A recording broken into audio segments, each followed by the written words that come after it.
What's up, y'all? It's just Rhonda. New show alert. Brr, brr, brr, brr. We got a new docu-series on Stars, Down in the Valley. I'm a big P-Valley fan. I was really happy to find out that P-Valley was renewed. They're not back yet, but in the meantime, we got a little situation over here, a docu-series hosted by Nico Annan, aka Uncle Clifford. We have season 1, episode 1, y'all. Like the video, subscribe to my channel. Sorry about the echo. I'm in an empty room today. Never have one of those days. Today is one of those days. So I'm giving it to y'all. I'm giving y'all the best that I got, baby. Anyway, like I said, it's a docu-series. I feel like Nico is going to travel to different places and give us a little bit of the culture down in the South, different types of culture, that is exclusive, to us. Us, I'm meaning, the community that is Black. A lot of y'all don't like to say Black. I'm Black. I don't African American, so don't African American me. I'm comfortable with Black. I prefer it. So this first episode takes place in Memphis, Tennessee. And, it's a little bit reminiscent of the Pack. This episode takes place in Memphis, Tennessee. And I'm always curious about other places, like, what the lifestyle is like, what the surroundings are like. Tennessee is not some place that I've explored a whole lot of. I've traveled through there on my way home. I know it's beautiful, at least on I-75. But aside from that, I really don't know a lot about Tennessee. I do know that Memphis is the largest Black city in the US. Just finding out that information is 65% Black. But that makes me curious about the city. I grew up in Flint, Michigan. So Flint had a highly Black population and still does. Back in the day, General Motors was creating a middle class over here. So growing up in Flint, during the time where General Motors was thriving, parents would be able to do things for their children like ballet classes and football and baseball and traveling and college and all of those things. General Motors created a class of people that were able to do all those things. Fast forward to now, there is no middle class, and Memphis it's not in the South and it's not in the North. It's kind of in the middle. So I was like, okay, so over in Memphis, what do they do over there, to make money? That was me and my curiosity. And I find out that Memphis is big on transportation and shipping, and it's one of the bigger hubs in the South for that, which to me, I break it down to, factory jobs for the Black folks. We got a city that's 63% Black, and so we create jobs for them to keep them on a blue collar level. I don't know what else as far as commerce is concerned, because like I said, I don't know much about Memphis. I did discover that the big Fortune 500 companies are doing a lot of shipping and business through there, as FedEx and AutoZone, and somebody called the International Paper Company. I don't know anything about that company, but I have a feeling that none of these companies are really paying a whole lot. And when you have a city that's up 600,000 plus people, everybody can't work, in the factories and warehouses and things. I don't know what type of benefits, those are things of the past, benefits and, full-time work and all that. So I don't feel like there's a whole lot of income, a potential for upper income in Memphis. I could be wrong, but I don't think so. I don't think a city that's 63% Black is filled with opportunities, clearly. And based on what I hear about in Memphis, probably not. Anyway, this episode of Down in the Valley is centered around a gentleman's club, Club Diamonds of Memphis.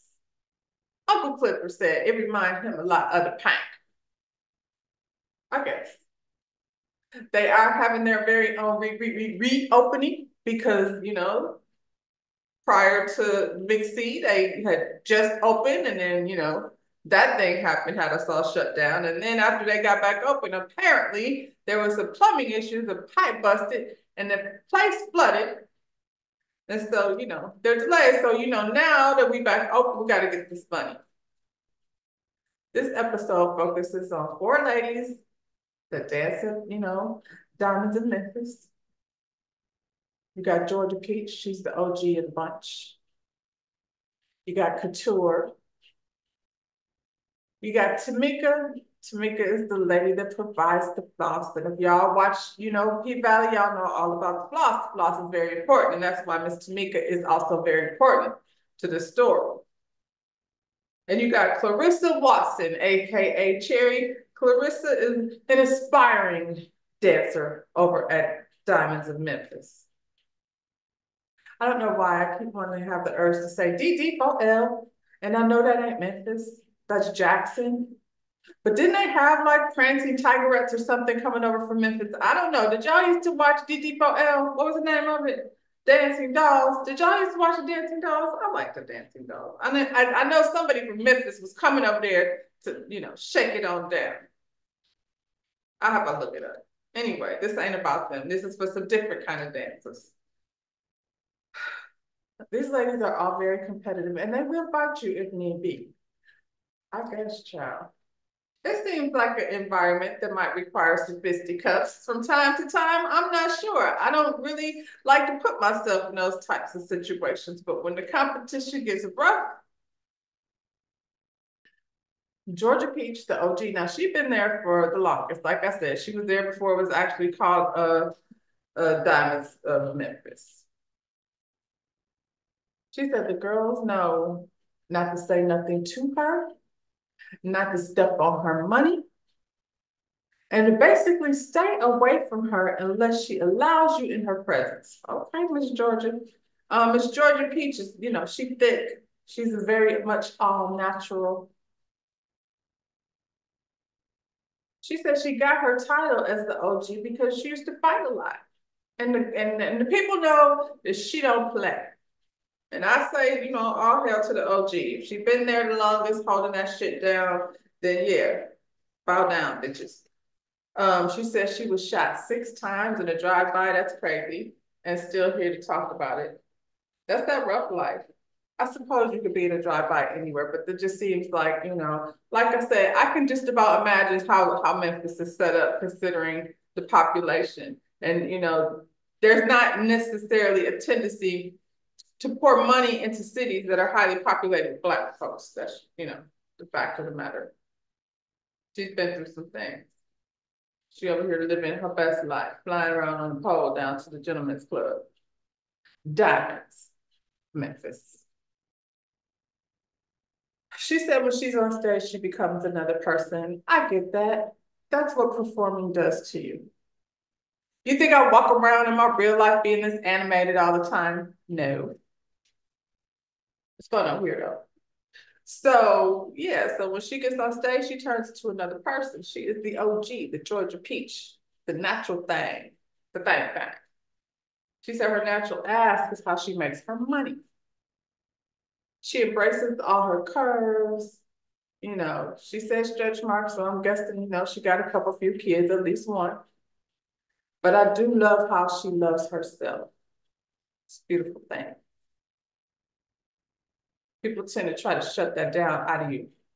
When you're loving yourself, people tend to try to stifle that light. So I like the light on the Georgia Peach. And I hope she ain't fighting now the way she used to be. Hopefully she's getting her OG respect from these ladies down here to Diamonds in Memphis. Couture is a petite little cute thing. She's giving a little pixie cut situation. Couture said don't smack her because she smacks back.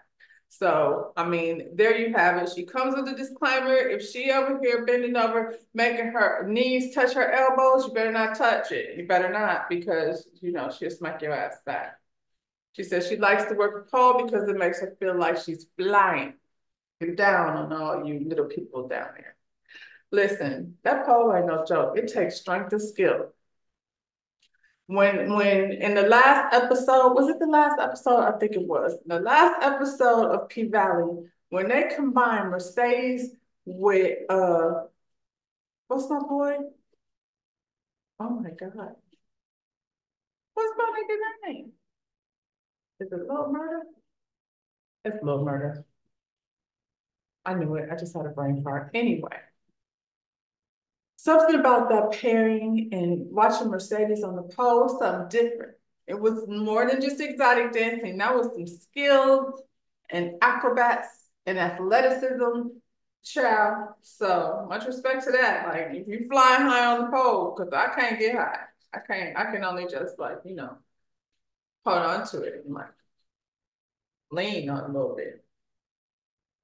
Just swinging my ass, I'll hit the floor. Anyway, Couture also has her own business. It's called Brow Wint. Okay. She does body waxing and brow tinting. And I said, smart girl. So she's like building her client base over at the job. That's how you get double money. She's flying around on the pole, up in the air, over y'all hoes. And then she does her daily thing, her day-to-day, her real job is, down her business. I will hope, especially since they're participating in this docu-series, that somebody kind of leans her into, if they haven't already, I don't know. I'm, just speculating based on what I could see, what I've seen. And I don't think I don't know if we're going to follow up with them or, if it's going to be something different every week, but I do feel like I hope that in this situation that somebody directs her to educate herself on some business courses so she can, go from one thing to the next. A lot of people use this particular form of entertainment as a way to get to whatever the next step is. So, you can knock it if you don't, if it doesn't align with whatever it is your lifestyle and morals, dictate in your life. But I will say, it's definitely a form of entertainment that requires, like I said, a lot of skill and athleticism. And so you can get money in order to get your other business and, hopefully get some business. This is, a lot of eyes on you. Clearly she's smart. She's already over there building double money.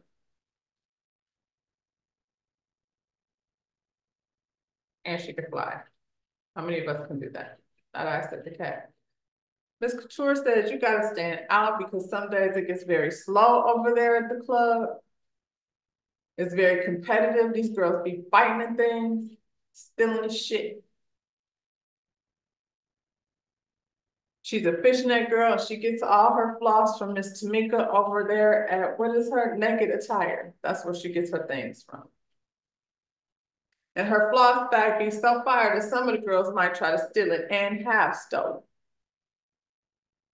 And when the girl stole her bag, then her friend girl had to catch the ass whooping because she didn't come back to work. Now, it's a tough environment over there. They said the money's good, but you better be able to box. Tamika is the owner of Naked Attire. She was out here in these streets, she said, being a scammer, writing bad checks. They're still writing checks? Maybe that was a long time ago. She said she didn't turn her life around now. So maybe it was some years back when she was younger, but she doesn't seem that old. I don't know. Maybe over in Memphis, they still take the checks. But she was over here writing bad checks and getting in trouble. And she said she was, out on her own by the age of 10. So please tell me what a 10-year-old, what kind of influence is it and how, you get from there as a 10-year-old figuring in your way through life, all the way to having your own fashion business, Naked Attire. Love that. She's another one. Get her a business course because it seems like she got her business on and she can, invest in a few matching hangers and things, just polish it up. But, being exposed to something different is the next step. Trying to expose myself to something different. That's what I'm doing over here. Clarissa Watson AKA Cherry. She got a little story. She's got 3 children, and she's not yet a dancing diamond. DD4L. Okay, I'm sorry. She's not there yet. She's auditioning. That's what her, place is in this game right now over here at Diamonds. She met Uncle Clifford down to the nail spot. And, he was asking her about herself, just getting her story a little bit. I like how he walked around. I don't know where he's from. Not Mississippi. I don't know. I mean, I know that's where the Panky is over there in Mississippi, but I don't know where he's from. But he was giving very much Uncle Clifford energy, where you just want to talk to him and tell him, what you got going on in your life. And right now, Miss Cherry has 3 children. And she ever getting her nails done through her struggle every week. And I would say, Miss Cherry, stop getting your nails done every week. You can't be over here talking about I'm a struggling single mom, looking at how I can, pay my bills. And I was homeless at one point and, lost everything. Now you're getting your shit back together. She's over there working as a part-time cashier at the donut place. And she would like to be a dancing diamond so she could make, get her money up. And I'm here for it, but I feel like she should not be getting her nails done every week. How much do nails cost in Memphis? Because girl, if you over here getting your nails done every week, then you got a grip. Shit. It might be a car note, depending on what kind of car you drive, or a mortgage. Shoot. It's not cheap. I'm just saying, every week. That doesn't seem healthy. Now, I am a cosmetologist, and I would say it doesn't seem healthy unless you're just getting your nails painted and refreshed every week. But still, I want you to stop doing that. You got priorities over here a little bit mixed up. Go ahead over here, audition at the Diamond, and, get your money up. She said being on the pole makes her feel like a celebrity. I guess. I mean, you are to some extent. At least over there at the Diamond Gentlemen's Club of Memphis. Oh, I added Gentlemen's Club. At Diamonds of Memphis, the Gentlemen's Club. There you go. She's also a cosmetology student, and I remember being a cosmetology student and working 15 jobs trying to make ends meet, child. I was also a single mom, but I had the blessing of a grandmother who was there to help me get through them 1,600 hours.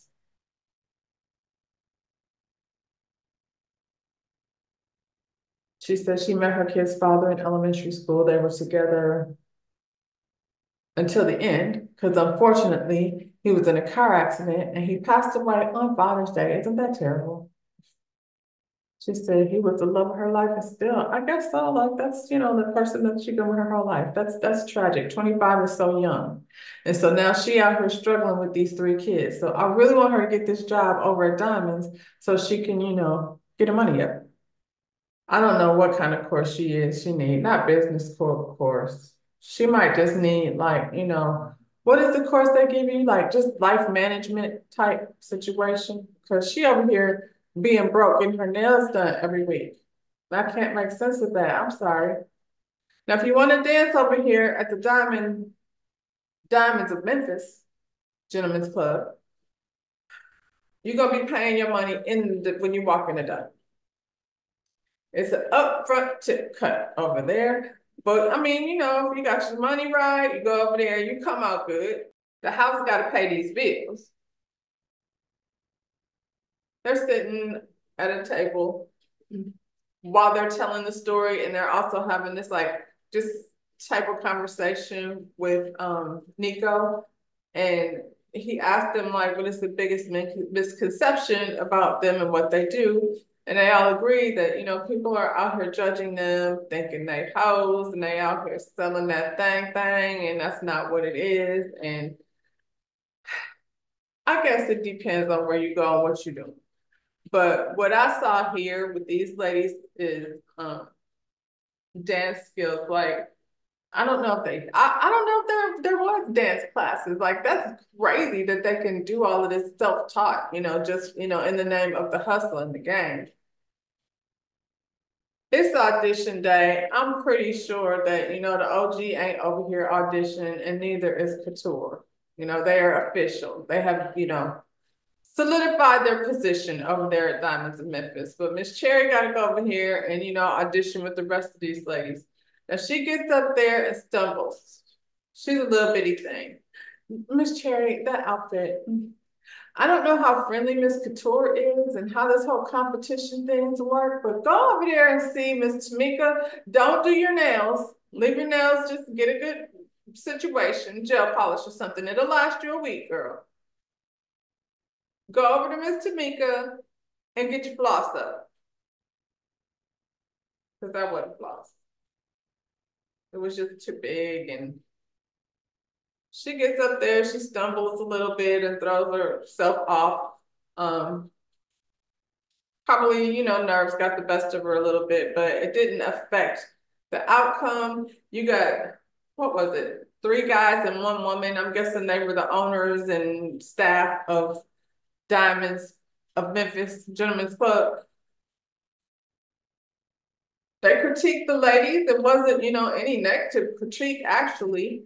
And at the end of the audition, everybody got the job.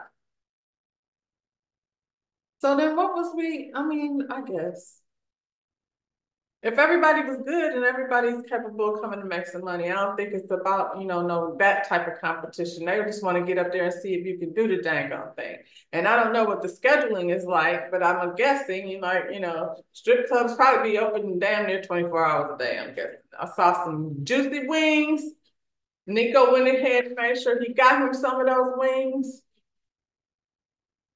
I'm gonna guess that the wings at the strip club at Diamonds of Memphis, the Gentlemen's Club, is probably very delicious. They definitely look delicious, and I like it when they show me food. I think it's interesting how your surroundings dictate your life decisions. I lived in Atlanta, I went to college in Atlanta. The strip culture was very big then and probably still is. The standards have definitely gone up because the hard work that goes into, you know, being able to bring your ass up that pole, doing all that flipping and splitting and all of that stuff without being, you know, professionally trained, I take my hats off to it. I would wonder though, like what's next? Clearly, you know, Miss Cherry has a plan. She over here in cosmetology school. And I remember when I was in cosmetology school, it wasn't uncommon for classmates to be strippers too, because you broke in school and, you know, you got to make money. And not for nothing, they were driving very nice cars and not feeling that broke. While I was over at somebody's restaurant wing place, Crickets. Yeah, is Cricket still open over at South DeKalb Mall? That's where I used to work while I was in beauty school. Oh, look at those days. They had this place in the South DeKalb Mall called the American Deli. Shout out to my Atlanta people. Now those wings, like crap. Anyway, there's something to be said by a Black city. I definitely want to know more. I want to know more about Memphis. I don't know what the plan is for next episode. I'm here for it, y'all. It's not really a whole lot going on. If you want to have, you know, something to like get you in that P-Valley state of mind, get us a little, you know, prepared and ready for our people to come back. I enjoyed the episode. It was, you know, it was definitely something different. I like series with real people and real conversations. And so, yeah, shout out to Memphis. I'll be here next Sunday to talk about whatever they bringing us in episode 2. The preview was a little bit of a hodgepodge. I saw barbershop culture. I saw, I don't want to use the word voodoo, but voodoo. Not in a bad way, I don't think, witchcraft or what have you, for the South. I wonder if that was New Orleans. I don't know if he's going city to city, state to state. I feel like we'll know more next week, next episode. But in the meantime, y'all like this video, subscribe to my channel. We'll be back with something new. Bye, y'all.